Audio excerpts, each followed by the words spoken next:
नमस्कार मित्रों। आज हम चर्चा करेंगे महाकवि बाणभट्ट द्वारा विरचित कादंबरी का जो एक भाग लगा हमें शुकनाश उपदेश। जैसे कि नाम से ही स्पष्ट है कि शुकनाश धन उपदेश, अर्थात शुकनाश के द्वारा दिया गया जो उपदेश है वो शुकनाश उपदेश कहलाएगा। तो जैसा कि आप सभी जानते भी होंगे पहले भी कि महाकवि बाणभट्ट जो कि लगभग छठी 7वीं शताब्दी के पूर्वार्ध में हुए हैं, तो वो महाकवि जो थे वो महाकवि हर्षवर्धन या राजा हर्षवर्धन जो कि थानेश्वर या कुरुक्षेत्र जिसको आज के समय हम कह सकते हैं, तो कुरुक्षेत्र के पास जो थानेसर है, आजकल हम थानेसर बोलते हैं, तो वहाँ के जो राजा थे,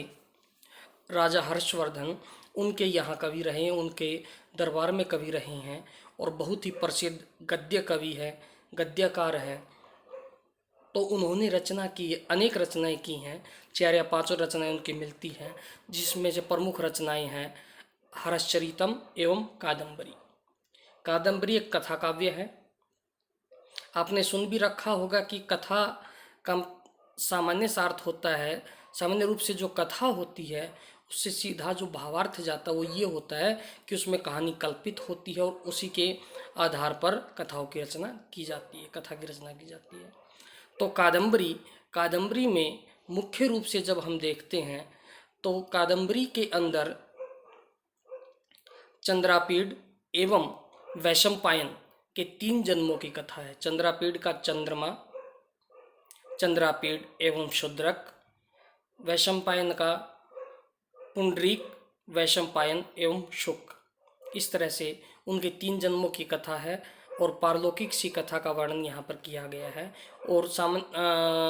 यह जो कादंबरी कथा है यह प्रणय आधारित है, प्रेम आधारित है, प्रेम कथा जिसको हम कह सकते हैं, प्रेम का वर्णन यहाँ किया गया है। तो उसी के भाग के रूप में जो राजा तारापीड़ होते हैं, उनके जो बेटे हैं, उनके जो पुत्र हैं चंद्रापीड़, जब उनका युवराज पद पर अभिषेक होना होता है तो उस समय किसी कार्यवश वो उनके जो मंत्री हैं तारापीड़ के, शुकनाश, उनके पास जाते हैं और जो शुकनाश है वो उनको नीति की शिक्षा देते हैं। तो वही जो सारी जो उनकी बातचीत है, वार्तालाप है, और उनके द्वारा शुकनाश के द्वारा दी गई जो शिक्षाएं हैं वहाँ वो यहाँ पर शुकनाश उपदेश के रूप में हमें पाठ्यक्रम में लगी हुई। तो आइए प्रारंभ करते हैं। तात चंद्रापीड़ विदित वेदितव्यस्य अधित सर्वशास्त्रस्य ते न अल्पमपि उपदेष्टव्यम अस्ति, केवलं च निसर्गतः एव अभानुभेद्यम अरत्नालोकछेद्यम अप्रदीप प्रभापनेयम अतिगहनम तमो यौवन प्रभवम अपरिणाम उपशमो दारुणो लक्ष्मी मदः कष्टम अनंजनवर्ती असाध्यम अपरम ऐश्वर्यतिमिर अंधत्वम अशिशिर उपचार हार्यो अति तीव्र दरपदाह जवरोष्मः सततम अमूल मंत्र सम्य विस्मो विषय विष आस्वाद मोह नित्यम स्नान शौच बाध्य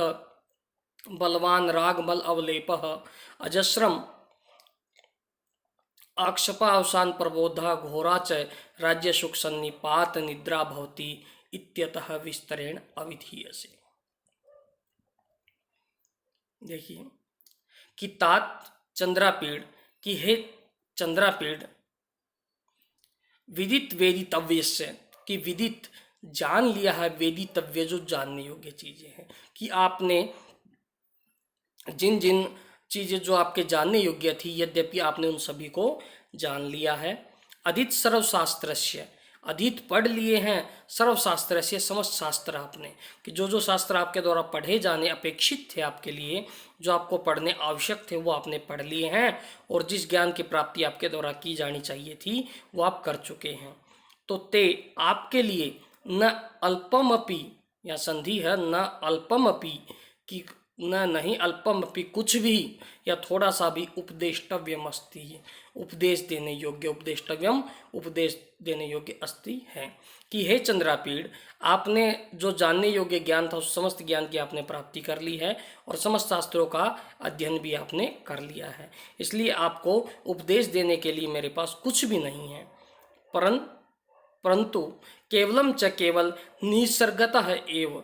लेकिन फिर भी स्वभाव से ही अभानुभेद्यम अरत्नालोक छेद्यम अप्रदीप प्रभापनेयम अति गहनम तमो यौवन प्रभवम, कि यौवन प्रभवम, कि यौवन से जो उत्पन्न होता है, यौवन जो जवानी होती है, जो युवावस्था होती है, उससे उत्पन्न जो होता है क्या, तमो अंधकार,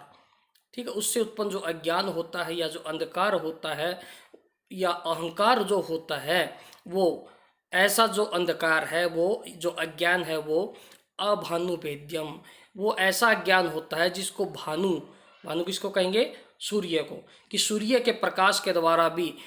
अभेद्यम, जिसको भेदा नहीं जा सकता है। जो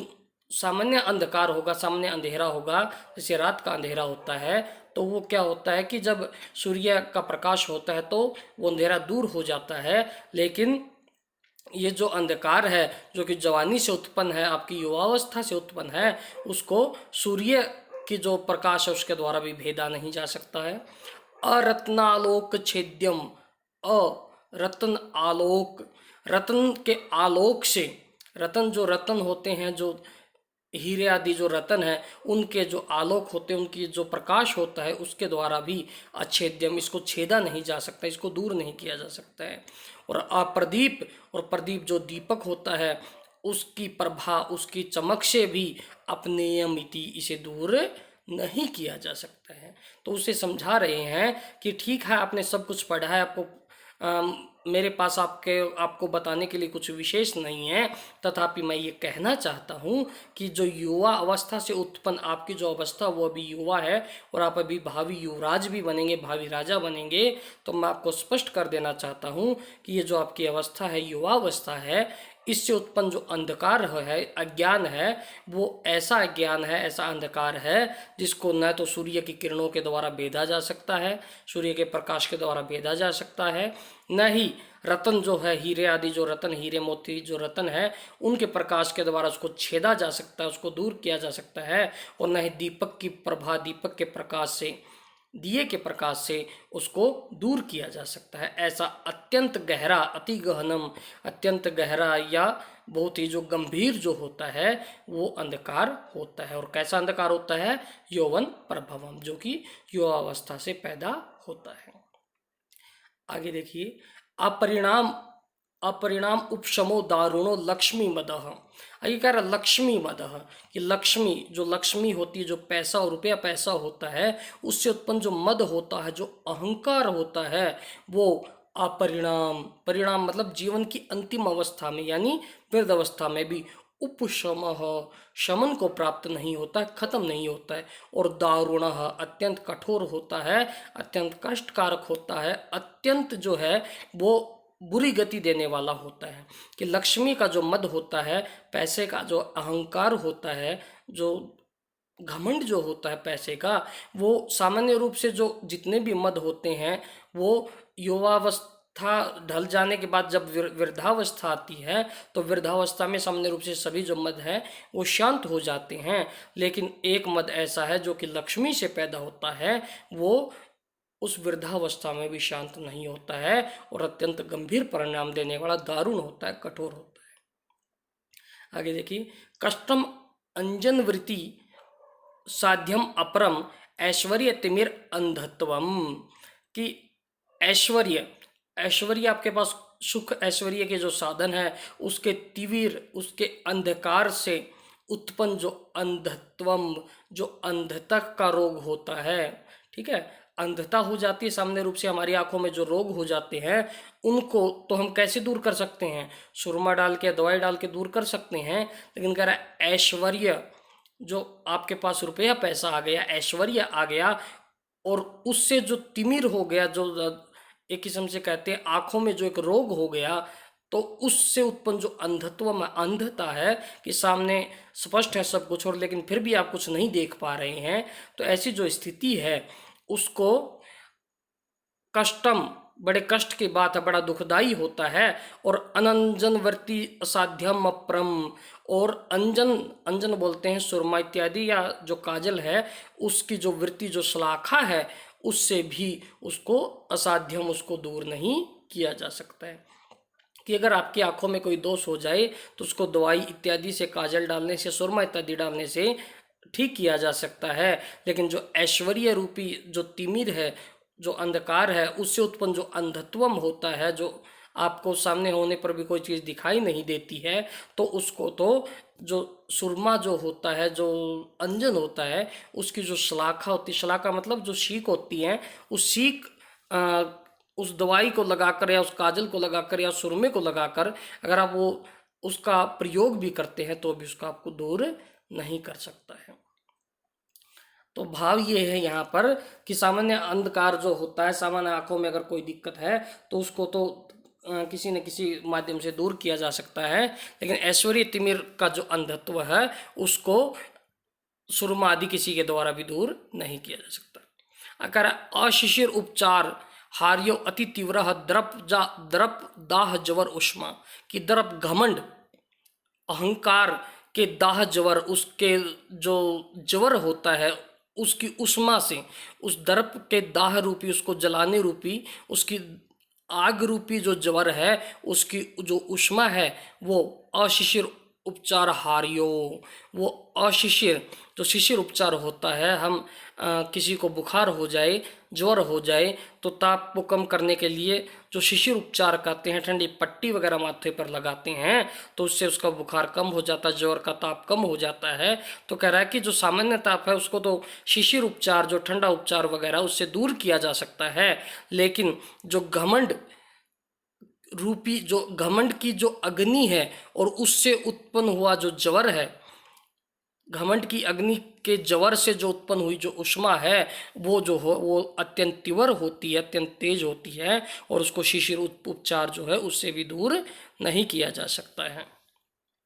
आगे देखिए, सततम अमूल मंत्र सम्य विषमो विषय विष आस्वाद मोह, कि विषय, विषय मतलब जो विषय होता है, दो चीज़ें होती हैं, एक हमारी इंद्रियां होती है, एक विषय होते हैं। इंद्रियां मतलब हमारी आँख, नाक, कान, जीवा, नासिका वगैरह, और उनके विषय देखना, आँखों का विषय देखना, नासिका का है सूंघना, जीवा का है स्वाद लेना, कर्ण का है सुनना, त्वच का है स्पर्श करना। तो ये जो पांचों इंद्रियां और इनके जो विषय है, तो कह रहा है विषय के जो विषय रूपी जो विष है उसके के जो आस्वाद का जो मोह है वो विषमः, वो अत्यंत कठिन होता है, अत्यंत दुख देने वाला होता है। और सतत निरंतर मूल जो औषधि होती है मंत्र सम्य, और जो मंत्र आदि होते हैं उनके द्वारा उसका शमन नहीं किया जा सकता है। कि भाव ये है कि जो मोह होता है, अगर आप पर किसी चीज़ का कोई प्रभाव हो जाए, कोई रोग हो जाए तो उसको या एक किस्म से अगर किसी को सांप आदि कुछ काट ले तो उसको तो औषधि के द्वारा, ठीक है, उसको तो औषधि के द्वारा या फिर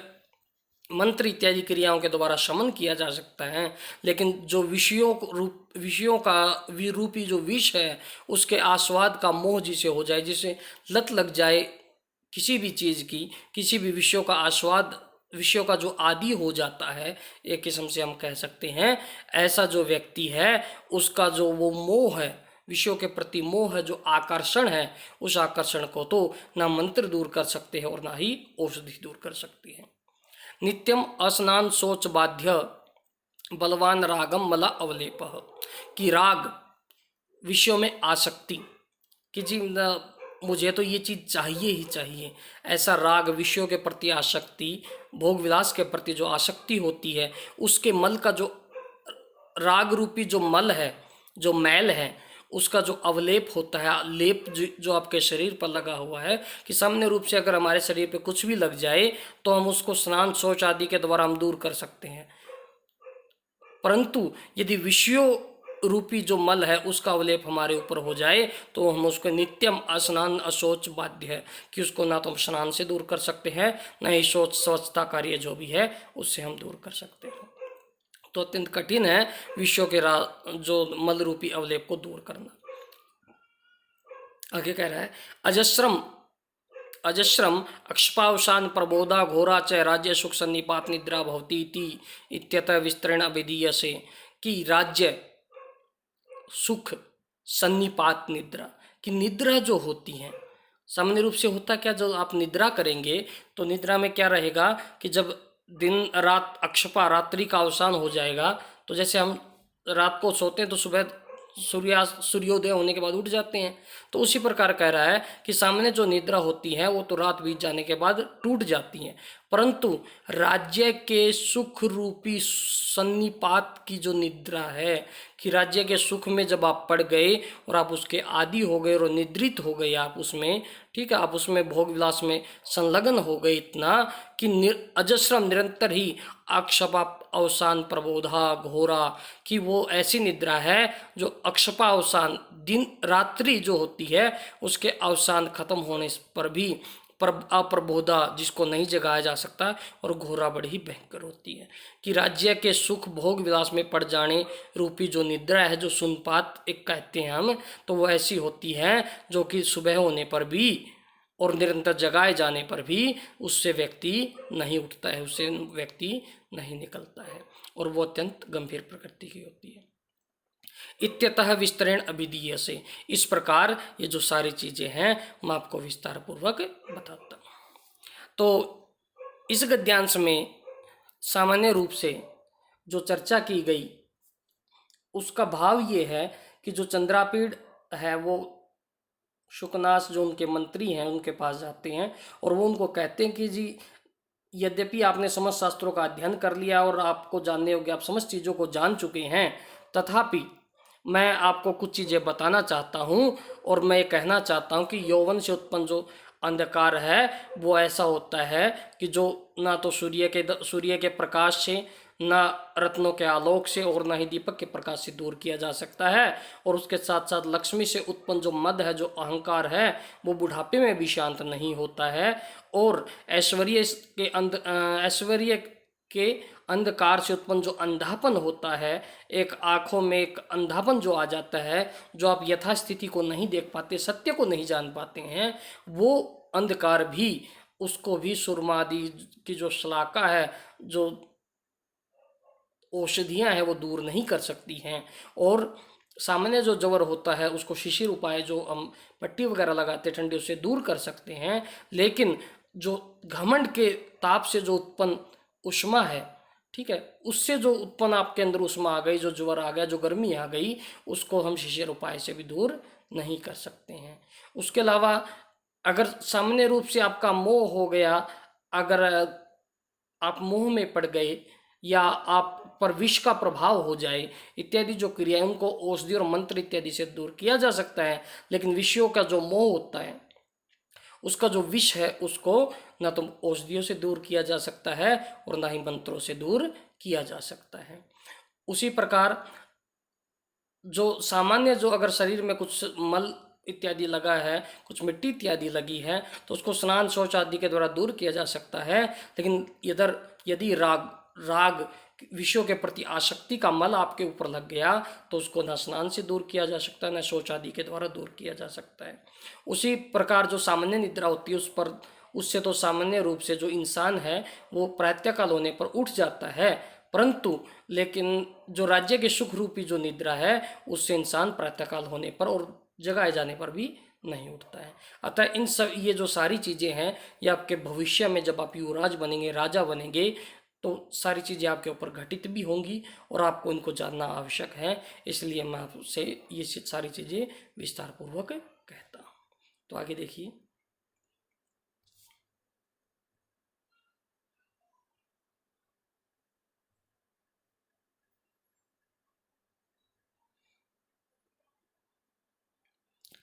आगे चर्चा करते हैं। शुकनाश कहते हैं जो मंत्री हैं राजा तारापीड़ के कि गर्भेश्वर त्वम अभिनव यौवन त्वम अप्रतिम रूपत्वम अमानुषी शक्तित्वम चेति महती इयम खलु अनर्थ परंपरा। कि चार चीजें बताई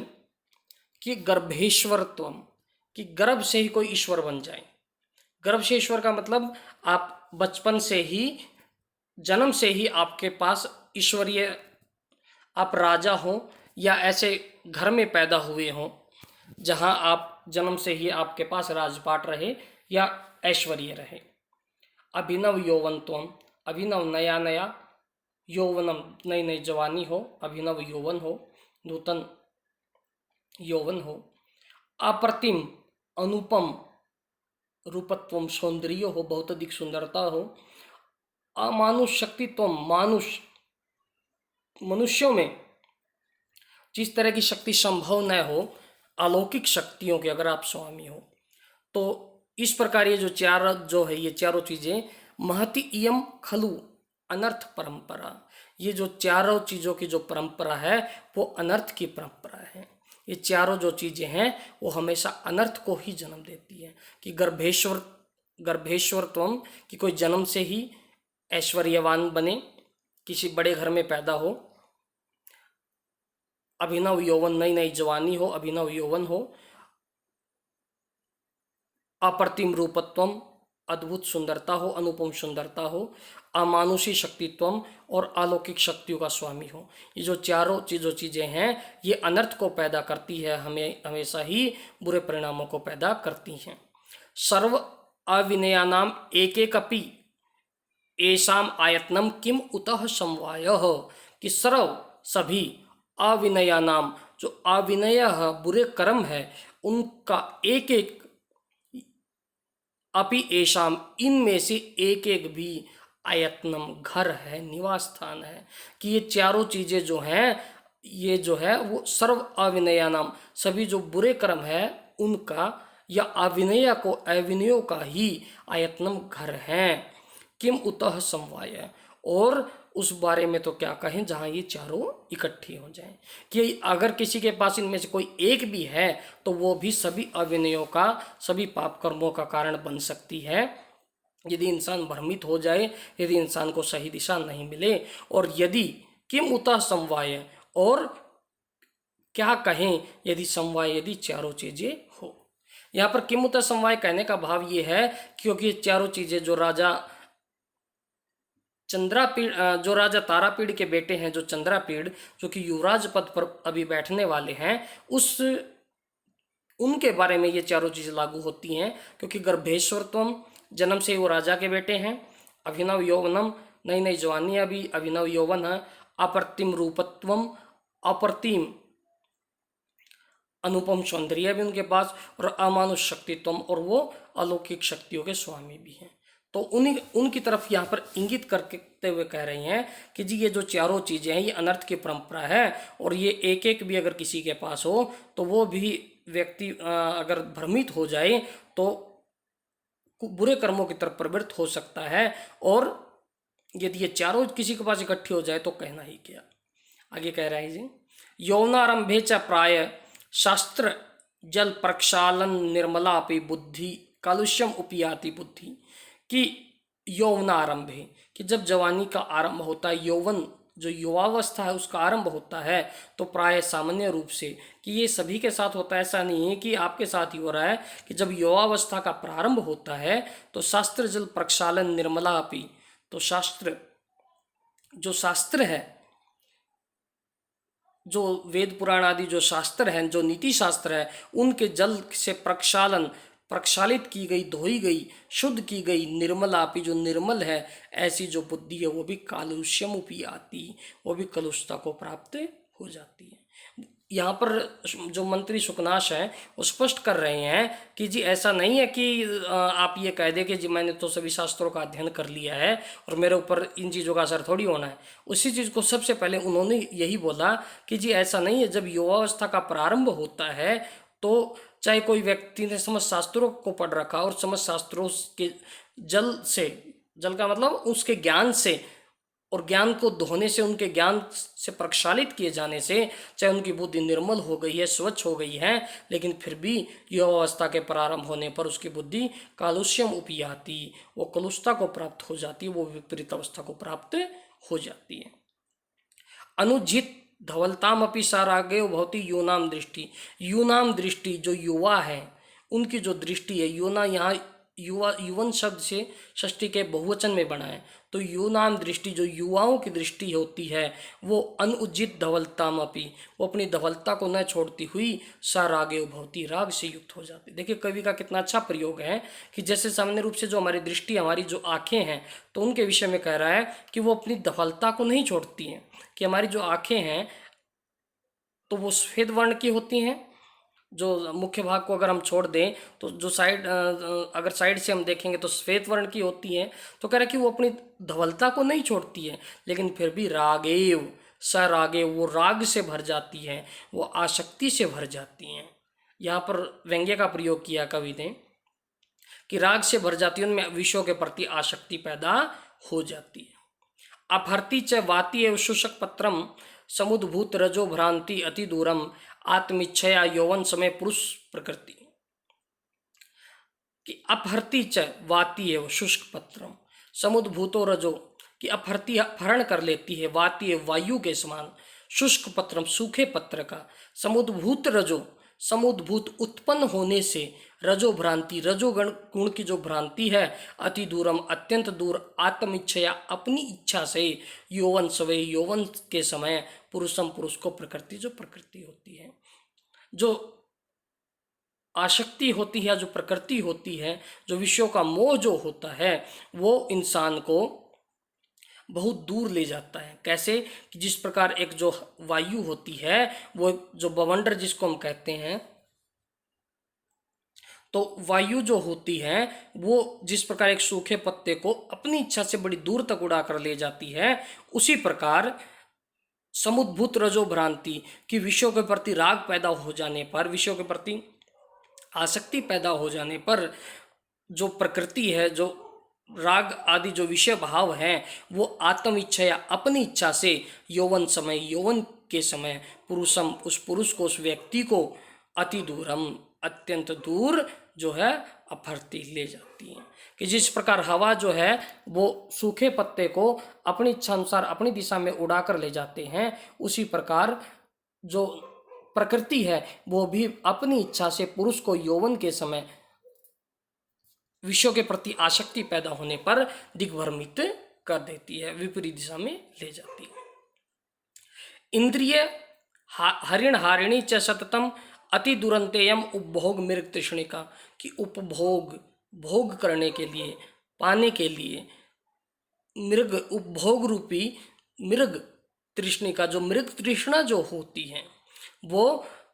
अति दुरंतेयम अत्यंत कष्टदायक होती है, और इंद्रिय हरिण हारिणी, और ये इंद्रिय रूपी हरिण को हरण कर लेती है। मृग तृष्णा के बारे में सामान्य रूप से आपने सुना होगा कि रेगिस्तान में क्या होता है कि जब बहुत अधिक गर्मी होती है तो जो मृग होता है, शब्द रूप से साहित्य में इसका बहुत ज़्यादा प्रयोग हुआ है कि जो मृग होता है वो पानी की तलाश में इधर उधर दौड़ता रहता है। वास्तव में होता है कि सूर्य की किरणों से और रेत के गर्म हो जाने से उसे ऐसा महसूस होता है कि थोड़ी सी दूर पर कहीं पानी दिखाई दे रहा है, जबकि वास्तव में वहाँ पर पानी नहीं होता है। उसी प्रकार कह रहा है कि विषयों का जो उपभोग करने रूपी जो मृग तृष्णा होती है वो अत्यंत दुखदायी होती है, और वो हमारी इंद्रियां जो होती है, हमारी आँख नाक कान इत्यादि जो हमारी इंद्रियां होती हैं, हमारा जो मन होता है, उस मन रूपी जो हिरण है उनको हरण कर लेती हैं। जिस प्रकार वो मृग तृष्णा जो होती है वो हिरणों को हरण कर लेती है, उसी प्रकार ये जो मृग तृष्णा है, विषयों के भोग की प्रति जो आकृष्ट करने वाली जो मृग तृष्णा है, वो हमारी इंद्रियों को, हमारे मन को अपनी ओर आकृष्ट कर लेती है। नव यौवन नव यौवन कषायित आत्मनश्च सलिलानि एव तानि एव विषय स्वरूपाणि आस्वाद्यमानानि मधुरतराणि आपतन्ति मनसः, कि नव यौवन, कि नए यौवन से, कषायित आत्मनश्च कशेली आत्मा वाला, दूषित आत्मा वाला, कलुषित आत्मा वाला, सलीलानी व जल के समान, तानी एव उसी प्रकार विषय स्वरूपाणी आस्वाद्यमानानि, विषय के स्वरूप को आस्वादित करते हुए मधुरतराणी आपतंती, मधुरतराणी जो मधुर है, मीठा है, वो आपतंती प्रतीत होते हैं मनसा, मन के लिए। यहाँ पर कवि ये कहना चाहते हैं कि दो चीज़ों की तुलना कर रहे हैं कि जिस प्रकार कोई कसेला जो फल होता है, जैसे हम सामान्य रूप से आवड़े को अगर आप ले लीजिए कि अगर आवड़े को अगर आप खाकर उसके ऊपर से पानी पिएंगे तो वो पानी का स्वाद कैसा होगा? मीठा लगेगा। जबकि पानी का स्वाद तो जो सामान्य रूप से वही है, लेकिन उस कसेले जो हमने कसेला जो फल खाया था, जो आवड़ा खाया था, उसके कारण हमें पानी मीठा लगा। वास्तव में तो पानी मीठा नहीं है। उसी प्रकार से यह कहना चाह रहा है कि नव यौवन कषायित आत्मनस, की जब नई नई जवानी आती, नया नया यौवन आता है, तो उसमें जो कलुषित आत्मा होती है उसको जो विषय रूपी जो स्वरूप है, जो विषय है, जो विषय भोग है, वो जब उनको आस्वादित करता है तो उस कलुषित आत्मा के कारण वो उसको कैसे लगते हैं? बड़े ही सुंदर लगते हैं, बड़े ही आकर्षक लगते हैं, बड़े ही मधुर प्रतीत होते हैं और वो मन को आकर्षित कर लेते हैं, मन को उसको आनंद देते हैं। जबकि वास्तव में ऐसा कुछ भी नहीं होता है। वास्तव में जो स्वाद होता है वो तो विषयों का जो आसक्ति होती है, जो राग होता है, वो वास्तव में कष्ट देने वाला ही होता है। कि जिस प्रकार वो जो पानी का स्वाद नहीं होता, वो कसेलेपन का स्वाद होता है, उसी प्रकार यहाँ कलुषित जो आत्मा है वो उन विषयों को, जो कि वास्तव में मधुर नहीं है, उन विषयों को मधुर प्रतीत कराते हैं। नाश्यति च दिंग मोह इव उन्मार्ग प्रवर्तकः पुरुषम अत्यासंगो विषयेषु, कि अत्यासंगो, अति, जैसे हम कहते हैं ना, अति सर्वत्र वर्जेत, कि अति जो होती है किसी भी चीज़ की, किसी चीज़ की अधिकता जो होती है वो हमेशा वर्जित होती है, वो हमेशा नुकसानदायक होती है। उस प्रकार का अत्यासंगो, कि अत्यंत आसक्ति, अत्यंत लगाव, किसमें? विषयेषु, जो विषय होते हैं, भोग विलास होते हैं, उनमें जो अत्यंत जो आसक्ति है, भोग विलास में लगे रहना जो है, वो नाशियति, वो मनुष्य को जो है विनाश कर देता है। कैसे? जैसे दिंग मोह इव उन्मार्ग प्रवर्तक, कि जिस प्रकार दिंग मोह, किसी दिशा का मोह या दिशा में भ्रम हो जाना, उन्मार्ग प्रवर्तक, कि जिस प्रकार जो कोई मार्ग में जा रहा है, अगर उसको दिशा का मोह हो गया या दिशा का भ्रम हो गया, वो उसे कुमार्ग पर ले जाता है, उसका समस्त जो उद्देश्य है वो नष्ट करवा देता है। उसी प्रकार जो पुरुष है, जो विषय में अत्यंत आसक्त हो जाता है, उसका भी सब कुछ नष्ट हो जाता है। तो इस जो गद्यांश था उसमें सामान्य रूप से जो शुकनास वो कहना चाहते हैं कि जन्म से ऐश्वर्य होना, अभिनव यौवन होना, अप्रतिम रूप होना और अमानुषीय अलौकिक शक्तियों का स्वामी होना, ये चारों अनर्थ की परंपरा है और सभी कुकर्मों का, बुरे कर्मों का ये कारण भी बनती है। चाहे एक एक हो और अगर ये सभी मिल जाए तो कहना ही क्या। और यौवन के आरंभ में यदि मनुष्य की बुद्धि चाहे कितनी भी शांत हो, कितना भी वो विवेकी हो, वो दिग्भ्रमित हो ही जाता है। और जो यूनान दृष्टि, जो युवा होते हैं, उनकी जो दृष्टि होती है वो अपनी धवलता को न छोड़ते हुए भी राग से युक्त हो जाती है। जिस प्रकार जो वायु होती है, तेज हवा होती है, वो सूखे पत्ते को अपनी इच्छा अनुसार इधर से उड़ाकर कहीं भी ले जाती है, कहीं भी ले जाती है, उसी प्रकार जो विषयों का जो भाव होता है, विषयों का जो भोग होता है, या जो विषयों की आसक्ति होती है, जो प्रकृति होती है, वो भी अपनी इच्छा से मनुष्यों को दिग्भ्रमित करके कहीं पर भी यौवन के समय इधर से उधर दिग्भ्रमित कर देती है। उसी प्रकार विषयों का जो उपभोग की मृत तृष्णा होती है, वो इंद्रियों का हरण कर लेती है और नए यौवन में जो आत्मा होती है, जो मन होता है, वो इतना कलुषित हो जाता है कि उसे विषय भोग मधुर लगते हैं। किस प्रकार से? जिस प्रकार कोई कसेला फल खा लेने से, या कोई कसेला फल या कोई वस्तु खा लेने से उसके ऊपर से जब हम पानी का आस्वादन करते हैं, जल पीते हैं, तो जो जल होता है मीठा लगता है, जबकि वास्तव में जल मधुर नहीं होता है। और अंत में जो मंत्री शुकनासु वो कहना चाहते हैं कि जो जिस प्रकार जो दिशा का मोह या दिग्भ्रमित होना इंसान को नष्ट करा देता है, दूसरे मार्ग पर ले जाता है, उसी प्रकार विषयों के प्रति अत्यंत आसक्ति रखना, विषयों में के प्रति भोग विलास में खोए रहना जो होता है वो क्या करता है, वो विषय जो मनुष्य होता है, जो विवेकी मनुष्य होता है, उसको नष्ट करा देता है। तो इस वीडियो में सिर्फ इतना ही। धन्यवाद।